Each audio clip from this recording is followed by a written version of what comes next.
Bharatiya Janata party के खिलाफ पीलीभीत सांसद वरुण गांधी की बयानबाजी लगातार जारी है।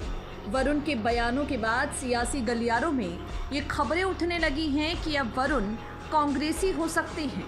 इस बीच पीलीभीत पहुंचे वरुण गांधी ने मंगलवार को एक बड़ा बयान दिया है। वरुण गांधी ने ललौरी खेड़ा ब्लॉक के गोनेरी दान गोनेरी बरी समेत 6 गांवों में जनसभा को संबोधित किया।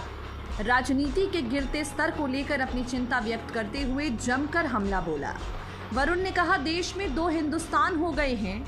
एक हिंदुस्तान तेजी से आगे बढ़ रहा है, दूसरा हिंदुस्तान पीछे रह गया है। एक हिंदुस्तान सपनों से भरा है, पैसे वालों का है, दूसरा टूटे हुए सपने लिए संघर्ष कर रहे लोगों से भरा है। दूसरा हिंदुस्तान पीछे छूट गया है, आशा भरी नज़रों से देख रहा है। मैं इन दोनों के बीच का सेतु बनना चाहता हूँ।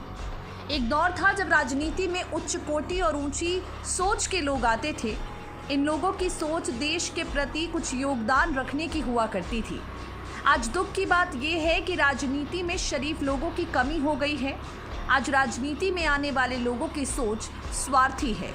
राजनीति में क्रांति का चलन कम होता जा रहा है। पहले राजनीति में चाहे भगत सिंह हो, मौलाना आज़ाद हो, गांधी हो या पंडित जी हो, हम उन्हें बहुत बड़ा क्रांतिकारी मानते थे।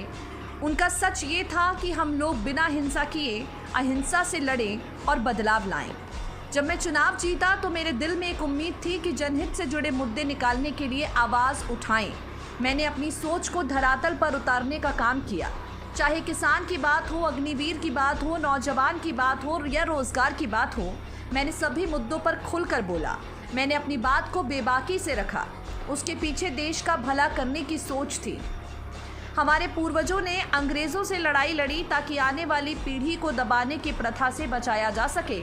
लेकिन आज के दौर में जब कोई आदमी किसी अफसर के सामने जाता है तो उसे साहब, बाबूजी जैसे शब्दों का इस्तेमाल करना पड़ता है। कोई भी आदमी अपनी बात बेबाकी से नहीं रख सकता। मैं किसी एक दल या व्यक्ति की बात नहीं कर रहा। मेरे परिवार की पहचान आप लोगों से है। आप लोगों की पहचान मेरे परिवार से। ऐसे में ये रिश्ता मजबूती से बना रहना चाहिए। मैं सिर्फ पीलीभीत को अपना परिवार कहता नहीं बल्कि मानता हूँ। कोरोना में जब मेरे परिवार को मेरी ज़रूरत पड़ी तो मैंने अपनी बेटी की एफडी तोड़कर उनके लिए खाने का इंतज़ाम किया, ऑक्सीजन समेत दवाइयों का इंतज़ाम किया। इसका नतीजा रहा कि आसपास के क्षेत्र से कम मौतें पीलीभीत में हुई। जब तक मैं और मेरा परिवार इस देश में है तब तक पीलीभीत के लोगों को हम झुकने नहीं देंगे। अब वरुण गांधी के इन बयानों से साफ मालूम पड़ता है कि रास्ता बीजेपी से उल्टी दिशा में, लेकिन कांग्रेस के समर्थन में साफ साफ जा रहा है।